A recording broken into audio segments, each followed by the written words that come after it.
Hello friends, मी doctor Sarika. तर आजचा आपला टॉपिक आहे हायपरथायरॉइडिझम। तर हायपरथायरॉइडिझम आपण ओळखायचं कसं? तर हायपरथायरॉइडिझम हे मोस्ट ऑफ लेडीजमध्ये असतं आणि याचा मेन सिम्पटम म्हटलं तर त्या लेडीची ॲपेटाईट म्हणजे भूक खूप चांगल्या प्रकारे असते, ती खाते चांगल्या प्रकारे आणि रॅपिड डिक्रीज वजनामध्ये होऊन जातं।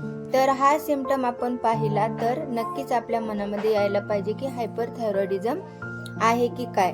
त्या लेडीला हॉट सर्कमस्टन्सेस म्हणजे जर उष्ण वातावरण असेल किंवा गरमी बिलकुल सहन होत नाही, खूप घाम त्या लेडीला येऊ शकतो, तर हे त्याचे सिम्पटम्स झाले।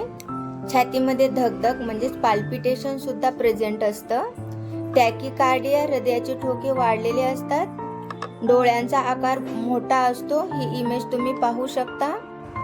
ट्रेमर्स असतात म्हणजे हात असे थरथर कापतात त्या लेडीचे। मग असं जर असेल तर आपण ॲडवाइस देऊ शकतो की T3, T4 आणि TSH आपण चेकआउट करू शकतो। तर T3 आणि T4 वाढलेलं दिसेल आणि त्याबरोबरच TSH डिक्रीज झालेलं असेल, तर ह्या सिम्पटमवरून आपण समजून जायचं की त्या लेडीला टॅकिकार्डिया आहे। तर लास्ट पार्ट म्हटलं तर आपण ट्रीटमेंट काय देऊ शकतो त्या पेशंटला। तर होमिओपॅथीमध्ये तुम्हाला माहीतच आहे की खूप साऱ्या मेडिसिन्स आहेत, सिम्पटम वाईज आपण पेशंटला मेडिसिन देतो। बट मी तुम्हाला आज मोस्ट इंडिकेटेड मेडिसिन्स सांगणार आहे। तर फर्स्ट मेडिसिन म्हटलं तर थायरॉइडिनम।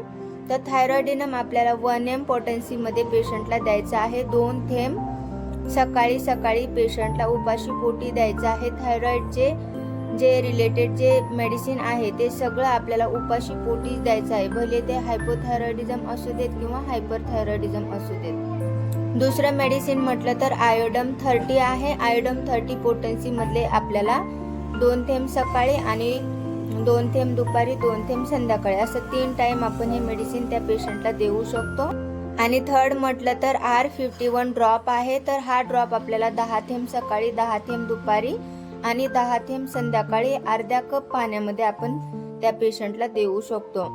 तर याप्रमाणे आपण पूर्णपणे हायपरथायरॉइडिझम कमी करू शकतो। त्या लेडीला किंवा त्या पेशंटला बऱ्यापैकी रिलीफ मिळू शकतो। पण त्याबरोबरच लेडीनं एक्सरसाइज, मॉर्निंग वॉकिंग किंवा थोड्याफार प्रमाणामध्ये योगा करू शकतो, थोडासा डाएट प्लॅन कमी करू शकतो, डाएट प्लॅन करू शकतो।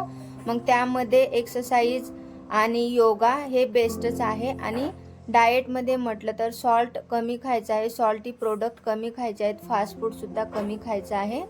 खूप छान रिझल्ट पेशंटला येऊन जातो।